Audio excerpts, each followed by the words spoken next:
Some people feel alive in crowded places.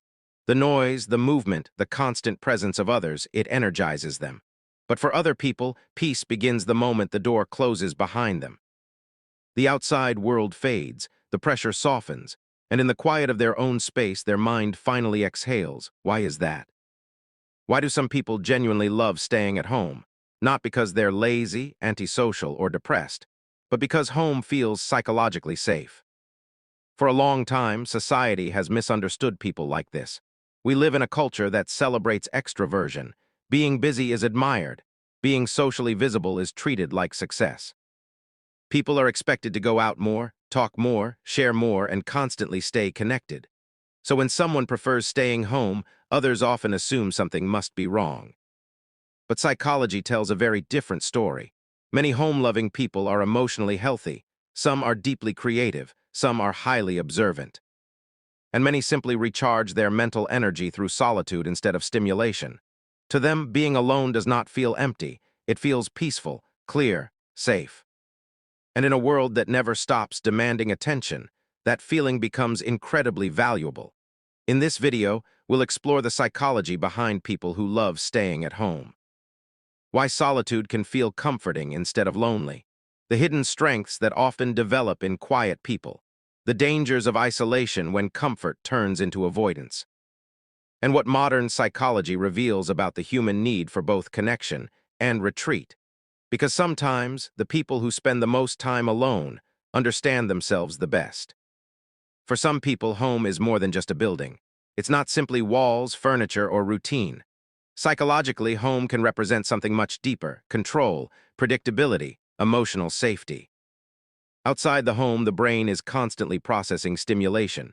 Noise, crowds, social expectations, conversations, judgment, pressure to perform, respond, and adapt. Even small interactions can quietly drain mental energy. The outside world demands awareness: how you look, how you speak, how others perceive you. And for certain personalities, that constant monitoring becomes exhausting over time. But home changes the equation. At home, social demands shrink. There's less performance, less unpredictability, less emotional noise. The brain no longer has to stay alert every second.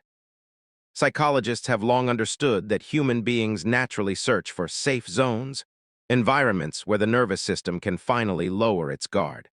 For many people, home becomes exactly that. A mental recovery space, a place where they can exist without being watched, evaluated, or overstimulated. And this doesn't necessarily mean they dislike people. It doesn't mean they fear the world. In many cases, they simply experience peace more intensely in familiar environments. Because familiarity calms the brain, predictability reduces stress, and privacy allows the mind to slow down. Some people don't hate the world. They simply recover better away from it. Loving home doesn't automatically mean someone is shy, and it definitely doesn't mean they dislike people. One of the biggest misconceptions about home-loving people is the idea that they are socially afraid or emotionally distant. But in psychology, there's an important difference between social anxiety and introversion. Introverts don't necessarily avoid people because of fear. What they often avoid is overstimulation. Crowded places, constant conversations, noise, social expectations, too many interactions without enough quiet in between.